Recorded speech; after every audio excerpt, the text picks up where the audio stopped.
네, 화요일 여야 초선 의원들과 함께하는 초선 열전 코너입니다. 허은하 국민의힘 의원, 장경태 더불어민주당 의원 두 분 나오셨습니다. 안녕하십니까? 안녕하세요. 안녕하세요. 좋은 아침. 네, 안녕하세요. 장경태입니다. 네. 건강한 아침 되십시오. 네, 국민의힘 좋은 아침이신가요? 아니요, 건강한 아침 되십시오. 네. 어제 잠도 잘 못 주무셨을 텐데. 두 분은 지금 스튜디오에 저희 두 분 오셨는데 눈을 제가 보면서 의원님들은 잠을 못 주무시는구나. 허은하 의원님은 좀 빨갛고요. 또 장경태 의원님은 눈이 부었다고 하나요? 그래서 제가 계속했습니다. 뭐 보이는 라디오 보시면 알 수 있을 것 같은데 이렇게 우리 의원님들이 바쁘게 활동을 하십니다. 관심 있게 봐주셔서 감사합니다. 네. 정말로 잠 못 이루는 밤을 보내고 있습니다. 국민들께 죄송하고. 이런저런 잠 못 이루는 밤이죠. 네. 네, 실제로 잠도 못 이루기도 하지만 일도 많기도 하고 네. 여러 가지 얘기가 있네요. 먼저 우리 장경태 의원님 지금 후보 됐습니다. 지난번에 얘기를 했었는데 컷오프 통과는 솔직히 예상하셨죠? 솔직히. 아니요. 근데 사실 중앙위원 저희는 100% 선거기 때문에 네. 중앙위원은 보통 이 지역위원장, 국회의원이나 기초단체장 이상, 시장, 군수, 구청장님 이상이 투표권이 있는 선거거든요. 그렇기 때문에 정말 이 정치 소위 고수들이 모여서 하는 투표는 정말 아무도 속을 모르는 투표 결과를 아무도 예측하거나 장담할 수 없었던 선거였습니다. 이게 철험의 소속 의원 중에 유일하게 컷오프를 통과하셨어요. 특히 이제 양의원 의원하고 이수진 의원은 떨어진 결과가 된 건데요. 뭐 일단 철험회를 소개를 좀 드리면요. 처음처럼 초심을 유지하자는 의미에서 철험회로 붙였고요. 저희는 뭐 여러 가지 이 정치 개혁이나 검찰, 언론 개혁을 관심이 많은 분들이 좀 모여 있습니다. 그러다 보니까 뭐 개혁파 혹은 뭐 강경파라고도 불리긴 한데 저는 오히려 약속파다라고 좀 말씀드리고 싶은 게 저희가 어찌됐건 총선 과정에서 국민과의 약속 또 당원과의 약속을 했던 부분들을 잊지 않고 변치 않고 지속적으로 관심을 가지고 추진하는 모임이다 하고 말씀드릴 수 있고요. 초선 의원 20여 분 정도 되십니다. 저희는 뭐 리더도 없고요. 뭐 여러 가지 민주적인 의사결정도 하는데 논의해서 뭐 결정을 하더라도 또 원치 않으면 안 해도 되고요. 정말 수평적인 구조에서 논의하는데요. 마치 어떤 분들은 뭐 철험회가 민주당을 움직인다, 뭐 아니면 강경파가 이끌어간다 이렇게 말씀하시는데 아니 초선 의원 20명이 이끌어가면 민주당 170명이나 되는데 국회의원 뭐 저희가 그럼 지도부입니까? 아니거든요. 그래서 정말 그렇게 우려하지 않으시고 정말 이 현안 연구 모임, 이 정책 연구 모임이라고 생각하시면 됩니다. 우리 허은하 의원님 보실 때는 이 장경태 의원이 이제 최고위원회 입성하냐 입성하지 않느냐 이제 본선이 남았는데 입성을 했을 때 긴장이 됩니까? 왜 웃으세요? 웃으면 안 되죠. 네. 아니 뭐 처음에 의원이 이제 입성을 했다로 가정했을 때. 우선 컷오프 통과한 거 축하드리고 그리고 최고위원이 되신다라는 것이 민생과 국정 책임져야 되는 여당 입장에서 긴장할 부분인가 누가 최고위원이 되신다는 게 그런 부분은 좀 아닌 것 같다라는 생각이 들고요. 뭐 진짜 긴장하셔야 되는 부분은 국민들이실 수 있죠. 예를 들어 장경태 의원님께서 지금 말씀하셨던 것처럼 철험회가 약속을 지켜나가는 것, 특히 그 약속에도 방향이 중요할 텐데 옳은 방향의 길로 약속을 지켜가면 괜찮을 텐데 지금 뭐 이재명 호위무사라는 그런 좀 그게 붙어 다니지 않습니까? 그래서 이 부분이 앞으로도 좀 계속 지속이 된다면은 국민께는 긴장 요인이 되지 않을까 하는 생각이 들고요. 우선은 당 지도부가 되신다면은 우리 장경태 의원께서 책임감 있는 자세와 언행으로 또 국민 눈높이에 맞는 그런 민주당이 되도록 노력해 주셨으면 좋겠다라는 말씀 드리고 싶습니다. 알겠습니다. 민주당 상황 좀 이따가 호위무사 그 얘기 포함해서 하기로 하고요. 짧게 이 부분 말씀드리면 지금 있습니까? 여당은 이준석은 떠나가고 야당은 장경태를 들여보내는 당으로 구분될 겁니다. 좋습니다. 청년 정치인 얘기를 하시는 걸로 이해를 하면 될 것 같고요. 민주당 상황은 잠시 후에 보고 순서대로 여당부터 하죠. 뭐 할 수밖에 없어. 허은하 님이 싫지만 아니 야당부터 하셔도 됩니다. 배려할 수 있습니다. 여야라 하지 야여라 하진 않으니까요. 어제 선수별 의총 열리면서 긴박하게 돌아가고 있는데 비대위 출범하는 걸로 결론이 났네요. 이제는 난 겁니까? 지금 결론 그 의총에서 그렇게 의견을 나눈 것이죠. 말씀을. 자, 비대위 관련해서는 의견이 분분했던 것 같아요. 저희가 조혜진 의원하고도 아침에 인터뷰를 좀 했는데 조혜진 의원은 조건부 비대위를 얘기를 했다. 당신은 그게 맞다고 판단해서 그래서 이준석 대표가 돌아올 여지는 남겨두면서 비대위 가는 조기 전당하지 않는 것으로 결론을 냈다고 하는데 국민의힘 초선 의원들은 대다수 어떤 좀 생각을 좀 갖고 있는지 궁금합니다. 지금 네. 우선 이렇게 혼란스러운 상황일수록 원칙과 기본으로 돌아가는 것이 정도라고 좀 생각을 합니다. 네. 그렇기 때문에 그 철험회가 처음처럼이라는 말씀을 해줬던 것처럼 저희 초선들이 고민하는 지점들은 네. 사실은 이게 당원 당규에 어긋나는 부분이 있었다라는 점 그리고 또 사실 정치 세력을 이렇게 어긋나면서 반대급부적으로 움직인다라는 게 네. 사실 쉽지 않지 않습니까? 이제 그런 부분에 대한 것 마지막으로는 지금 우리가 결정하는 이러한 부분들이 윤석열 정부나 우리 당과 그리고 정말로 국가를 위해서 국민들께 부끄럽지 않게 행동을 하는 것인지에 네. 대한 지점들을 지속적으로 고민을 하고 있는 상황이다라는 말씀을 드리고 싶고요. 네. 언론에도 났습니다만 저희 이제 텔레그램 방에 63명의 초선들이 있는데 네. 34분께서 그 비대위로 전환을 했으면 좋겠다라고 얘기를 했고 그중에 4명은 또 비공개로 본인들을 말씀하셨기 때문에 사실은 한 30명 정도가 찬성을 하신 거고 그 나머지 그 과반수 이상은 고민이 많은 것 같습니다. 그게 아마 그런 것 같아요. 당원 당규 해석이 지금 의견이 분분한 상황인데 결국 비대위원장 임명을 당대표가 하든지 아니면 대표 권한대행이 하고 가야 되는 상황인데 대표 권한대행이 지금 하기도 애매하고 이게 비상 상황인지 여러 가지 의견이 좀 분분한 것 같은데 일단 허은하 의원님께서 기본적으로 주로 어떻게 해석을 하고 있는 겁니까? 누가 그러면 임명을 할 수 있는 겁니까?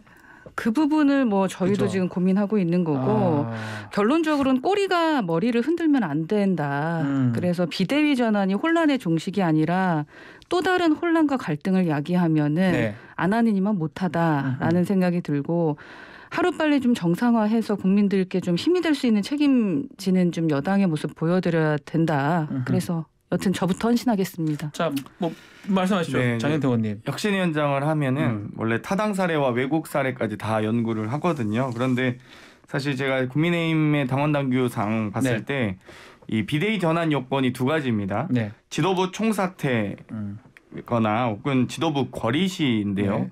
지도부 총사퇴를 그러니까 총사퇴가 아닌 이 개별 최고위원들의 사퇴는 보궐 선출 규정이 있습니다. 그렇기 때문에 예를 들면 배현진 최고가 사퇴했다 한 명 더 선출하면 되고요. 네. 조수진 최고가 만약 사퇴했다 그러면 보궐로 선출하면 맞습니다. 되죠. 네. 자녀 임기를 가지고 만약 지도부 거리다라고 했으면 지도부가 이제 거리된 것으로 봐서 비대위 전환할 수 있겠지만 이미 권성동 원내대표가 직무대행을 수락하면서 최고위원회 의결을 했습니다. 사고로. 네. 그래서 이 당대표의 당원권 6개월 정지는 사고고 이 6개월 이후에 6개월간 이 원내대표가 직무를 대행한다라고 되어 있고요. 의총에서는 결론만 낼 수 있지 이 어떤 비대위 전환 권한은 없습니다. 이 국민의힘 당원당규상 상임전국위원회나 전국위원회 이 절차가 남아있기 때문에 그 과정을 통해야지만 가능하다 보고요. 근데 그 과정도 어찌됐건 지도부가 고리됐다는 게 인정돼야 혹은 비상 상황이라고 인정돼야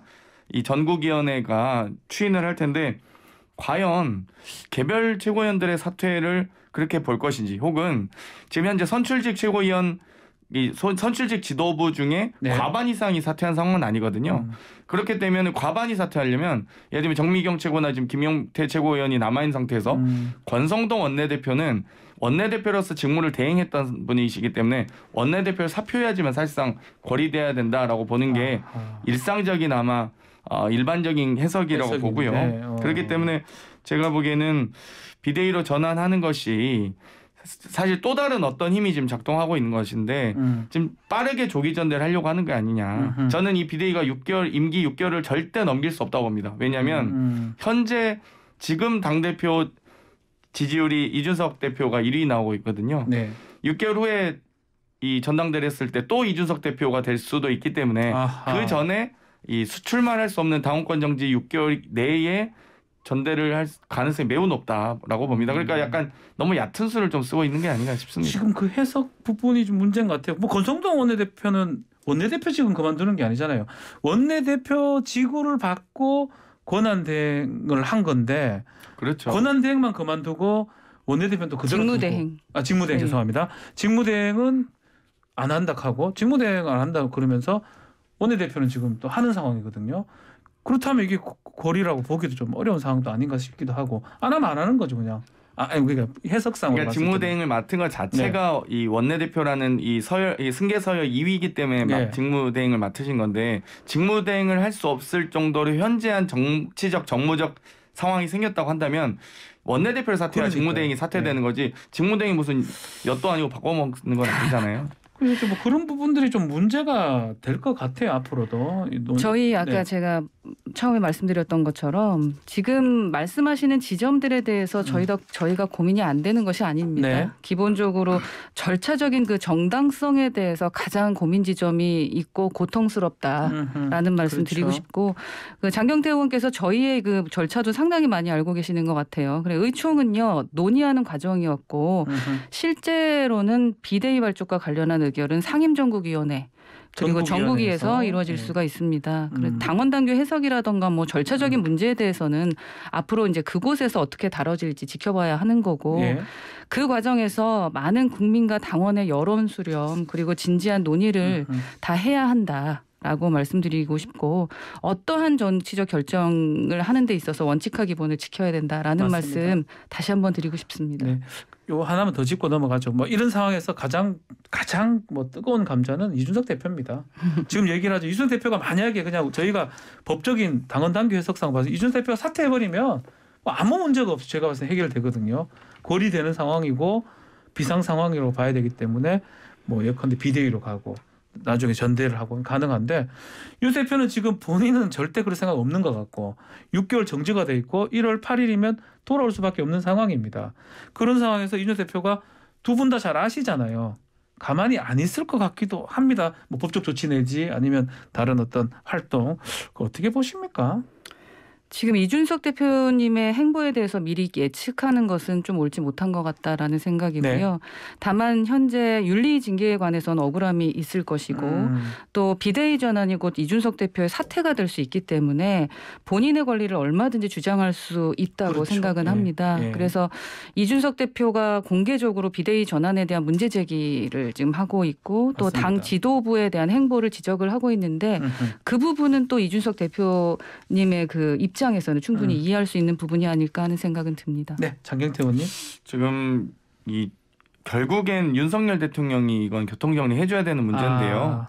이 지금 윤핵관들이 지금 폭주기관차처럼 충성 경쟁을 하고 있는데 충성 경쟁이라는 건 서로가 어떤 룰을 가지고 하는 게 아니라 계속 폭주하는 겁니다. 어떻게 해서든 이 소위 대통령 마음을 환심을 사기 위해서 혹은 눈에 띄기 위해서 노력하는 과정이기 때문에 결코 스스로 멈출 수 없습니다. 결국 벼랑 끝으로 달려가고 있는 건데요. 결국 이 부분은 대통령께서 정리를 해주셔야 되는데 자꾸만 이렇습니다. 예를 들면 지금 자꾸 공포 정치다 윤석열 이 대통령이 이렇게 좀 표현하고 싶은데 스페인 순방 갈 때 당대표 정리했습니다. 지금 휴가 간다고 하면서 원내대표 정리하는 수순 아니겠습니까? 약간 이렇게 자꾸 마치 나 지금 잠깐 그러니까 잠깐 쉬고 있을 테니 알아서 잘 정리해. 빠르게 가. 약간 이런 느낌인 것 같아서 정말 대한민국 정당 역사상 이런 경우가 있나 참 싶고요. 네. 어찌되었건 지금 여러 가지 이준석 대표가 이제 뭐 가처분 신청이나 등등의 법적인 조치를 할 가능성이 있다고는 하는데요. 그래도 법원에서 아마 정당의 자율성을 침해하는 사례는 거의 없습니다. 그렇기 때문에 아마 이 가처분이 받아들여질지는 잘 모르겠습니다. 의문이고 할지 안 할지도 아직 의문인 상황이고요. 그렇죠. 아마 이긴 경우 이 여러 의결 과정이나 공청 과정을 법원이 정당의 자율성을 침해한 사례가 거의 없습니다. 자, 비대위 전환이 된다 그러면 비대위원장 인선도 지금 중요한 상황인데 누가 이제 끌어가느냐, 당 안이냐, 당 안팎에 누가 되느냐 부분인데 관리형이냐 또 혁신형이냐 여러 가지 얘기가 나오고 있어요. 뭐 어떻게 하는 게 맞는지 특히 김종인 전 위원장 얘기도 지금 벌써 거론이 되고 있습니다. 허은하우님. 언론에서는 여러분들이 지금 거론되고 있는 것으로 알고 있는데 당내에서는 공식적으로 논의된 바가 없습니다. 그리고 지금은 비대위원장직 인사 논하는 건 아직은 시기상조 같습니다. 네. 왜냐하면 아직 비대위 전환이 아직 완전하게 결정된 것도 아니고 또 관리형인지 혁신형인지 뭐 그런 논의를 진행한 적도 없기 때문에 좀 빠르지 않나 싶습니다. 이것도 혹시 허은하님 대통령 마음이 중요합니까? 비대위원장 뽑을 때도 장경태 의원이 그렇게 말씀하셨어요. 제가 하는 게 아니고 민심을 보고 해야죠. 민심을 보고 해야 된다. 이미 지방선거 공천부터 윤심이 많이 작동했고요. 저는 관리형 혁신형이 아니라 임시형 비대위원장이 될 가능성이 매우 높다. 조기 전대 치르는. 그렇죠. 6개월 넘길 수가 없고요. 3-4달짜리 단순한 그냥 임시형 비대위원장이 올 겁니다. 만약 비대위로 전환하면. 근데 비대위 전환하는 과정도 아마 극심한 내용을 겪을 거고요. 네. 그러면 뭐 지금 김정인 비대위원장이 절대 안 오죠. 이런 비대위에 올 가능성이 제로죠. 저는. 결국은 관리형 비대위원장이 될 것이다. 임시형으로 서너 달 전당대회 치르는 비대위원장이 맞습니다. 올 것이다. 알겠습니다. 오늘 뭐 하실 말씀 힘이 없으십니까? 네, 잠을 못 자서. 그렇습니까? 예. 민주당 할 때는 좀 힘을 좀 내주시기 바랍니다. 아직까지는 그때 좀 잠이 깰 것 같습니다. 국민의힘 좀 해야 됩니다. 지금 시간이 많이 남았거든요. 국민의힘 요거는 지금 대통령 휴가 들어가고 뭐 지금 자택에서 전국 구상 한다고 지금 하는데 어제 나온 KSOI 조사나 리얼미 조사가 지난주 갤럽 조사랑 큰 차이는 없는 것 같아요. 이 상황에서 돌아오셨을 때 어떻게 좀 끌어가야 될지 이 부분도 한번 말씀 부탁드리고 정책적인 얘기로 이어가겠습니다. 휴가 때 알겠습니다. 어떻게 하셔야 되는지. 네. 여튼 지지율 하락은 저희 여당으로서도 동반 책임의식을 느껴야 된다라고 생각하고 있습니다. 그래서 국민들 입장에서는 나는 이렇게 아픈데 너희들은 도대체 뭐 하고 있냐 하고 질책을 지금 하고 계신 거기 때문에 그 아픈 지점을 빨리 찾아내야 되고 저희가 빨리 일을 해야 되지 않을까 하는 생각이 들어요. 그래서 국민 마음 정확히 바라보고 또 국민 뜻에 어긋나지 않도록 어떻게 자성하고 쇄신하고 그러한 것들을 노력을 기울일 수 있을지 그 부분에 저희는 집중해야 될 것 같습니다. 박홍근 원내대표가 윤석열 대통령 국정 운영을 F학점이라고 그러면서 대전한 결단 필요하다 이렇게 말씀하셨더라고요. 뭐 일단 대통령실 개편 뭐 이런 얘기까지 나오긴 하는데요. 지금 어찌됐건 만약 비대위로 전환할 정도 의총에서 좀 이게 지금 여당의 입장과 대통령실 입장이 너무 다른 게요. 비상 상황이 될 정도로 집권 여당이 그 정도 상황이라면 지금 대통령실장 정도는 진짜 하태경 의원님 말씀처럼 누군가 책임져야 되는 거 아닌가요? 지금 왜 정권의 실세, 국정 운영의 책임자들은 뒤로 쏙 빠져가지고 아무도 책임진 사람이 없습니다. 지금 여당 대표도 책임 안 진다. 그럼 원내대표도 직무대행만 내려놓겠다. 그럼 국정 운영의 책임자들은 아무런 관련이 없는 건지. 그리고 지지율 20%된 이유가 다른 데 찾을 게 없습니다. 윤석열 대통령 본인 리스크거든요. 윤석열 리스크 아니겠습니까? 결국 인사에 대한 부분도 장관 지금 계속 낙마하지만 교육부 장관 노무현 표절부터 해서 여러 의혹이 있지만 만취 음주운전부터 그래도 임명하시잖아요. 지금 뭐 이제 취향 연령 하향까지 좀 사고 치고 계신데 어찌되었건 인사에 대한 부분 육촌 이 행정관 채용이라든지 뭐 친구 아들 채용이라든지 정말 뭐 수도 없이 많습니다만 더 많이 나올 거라 예상하고요. 지금 경제 상황도 매우 안 좋습니다. 국민들께서 고유가, 고물가, 고환율, 고금리까지 여러 지금 삼중고를 겪고 계신데도 불구하고 기름값 높은데 지금 전기요금, 가스요금 올리고 있는 정부 아니겠습니까? 국정은 어떻습니까? 지금 여러 지금 법무부에서 인사검증단 만드신다고 했는데 장관 인사검증 실패하면 한동훈 법무부 장관 거기에 대해 책임 있는 거 아닙니까? 왜 아무도 책임지는 사람이 없는 건지요. 행안부 경찰국 지금 이제 오늘부터 시행령 발효됩니다. 이제 이미 국무회의 의결 끝나서 오늘 이제 발효 딱 되는 날인데요. 그 경찰국에 대한 반발 아무도 지금 책임지는 사람이 없습니다. 이상민 장관이 뭐 책임진다고 하는데 지금 책임지는 상황이겠습니까? 이상민 장관도 지금 되게 하기 싫은 표정이 많이 저는 엿보이는데요. 하기 싫은 표정이라고요? 어찌되었건 되게 이상민 장관이 뭐 모르겠습니다. 아무튼 본인도 여러 가지 고민이 많겠지만 본인도 이 정도까지 이 졸속으로 이 밀어붙이기식으로 진행하고 싶지는 않지 않았을까라는 최소한의 양심에 기대해서 제가 이 예상을 하는데요. 어찌됐건 윤석열 대통령께서 휴가 다녀오시면서 조금 마음의 여유를 가지시고 혹은 조금 더 이성을 찾으시고 국정 운영에 임해 주셨으면 좋겠습니다. 현안들 얘기를 주셨는데 답변 주시겠습니까? 네, 안 예. 됐으면 좋겠다 하고 지금 물 떠놓고 기도하시는 것 같다라는 생각이 듭니다. 예. 잘못한 부분에 대해서는 인정을 하고 책임지는 모습 보이도록 노력하겠습니다. 하지만 야당도 함께 대한민국이 잘 되는 방향으로 어떻게 해야 될지 고민하셔야지 안 되는 것만 자꾸 체크리스트 쓴 다음에 정말로 안 될 것이다라고 하실 필요까지 있을까 하는 생각이 듭니다. 지금 시작한 지 3개월 됐습니다. 알겠습니다. 3개월 만에 20%인가 말씀드린 겁니다. 알겠습니다. 자, 민주당 이야기 하겠습니다. 그냥 뛰어넘었어요. 전 민주당으로 바로. 허은하 의원님 힘 좀 내시라고. 민주당 전당대회가 지금 이재명 후보 발언으로 온통 부각이 되고 있습니다. 이거 어떻게 보십니까? 이재명 의원 이 얘기가 개인의 어떤 문제라고 봐야 될지 아니면 언론 왜곡이라고 봐야 될지 어떻게 지금 보고 계십니까, 허은하 의원님? 이재명 후보 같은 경우는 뭐 대선 후보 때부터 사실 그 전부터 지켜봐 왔던 분이기 때문에 이재명 의원의 정치 철학 부재 그대로를 좀 보여주고 계신 게 아닌가 하는 생각이 들고요. 네. 이재명 의원의 발언이 부각되는 것이 아니라 그분이 갖고 있는 빈곤한 정치 철학과 부족한 신념이 드러나는 것이다라는 말씀을 좀 드리고 싶습니다. 그때그때 적합한 말 찾아서 하시고 소위 이제 먹혀 들어갈 만한 말 뭐 그런 것에다 집중을 하시다 보니까 정치인으로서 가져야 될 원칙이나 소신이 보이지 않는 것 너무나 아쉽다.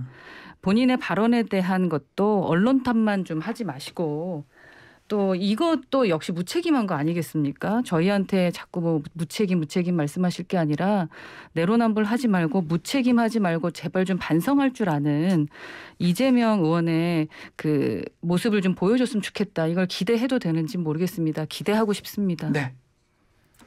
뭐 저도 현장에 거의 다 있었는데요. 사실 쭉 이 맥락을 전체적으로 살펴보면 그 자리에 있었습니까? 예, 저는 뭐 거의 대부분 있었습니다. 이재명 후보와 함께 동행하는 자리들이 많이 있는데요. 맥락상 거의 문제가 없었고요. 사실 이게 잘라서 봐도 저는 좀 문제가 안 되는 발언이라고 생각하는데 여러 가지 뭐 발언을 구체적으로 말씀해 주시면 제가 하나하나 반박해 드릴 수 있을 것 같고요.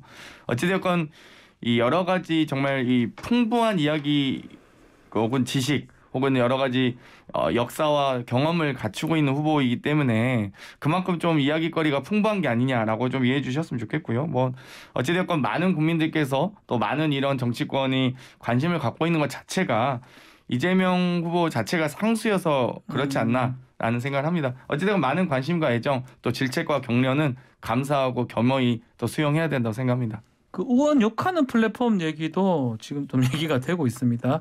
그거 어떻게 공감을 하시는지 아니면 김대중 대통령께서 그러셨죠. 행동하는 양심으로 담벼락에 대고 욕이라도 해라라는 말씀하셨는데 그럼 김대중 대통령께서는 욕을 조장하신 분입니까? 그렇게 우리가 표현하지는 않습니다. 그러니까 이 여러 가지 정말 당원들께서 소통할 수 있는 유일한 창구가 뭐 문자 하나인데 물론 이제 뭐 다소 너무 과격해서 좀 문제가 되는 발언이 있긴 합니다만 뭐 최소한의 비판 창구, 최소한의 어떤 소통 창구 이런 부분은 좀 필요하다라는 취지로 말씀하신 것이지 뭐 진짜로 뭐 정말 이 상스러운 욕설만 해라 이런 건 아니지 않습니까? 저희가 최소한 우리가 대화를 할 때 상식에 좀 기반해서 이런 논쟁이 좀 붙었으면 좋겠습니다. 네, 장경태 의원님 말씀하셨던 그런 욕 플랫폼이면 뭐 좋겠습니다. 근데 저희 정치 쪽이 사실 가뜩이나 수준 낮다는 소리 듣고 있는데 우리 정치 문화를 후퇴시키거나 뭐 주권자인 국민을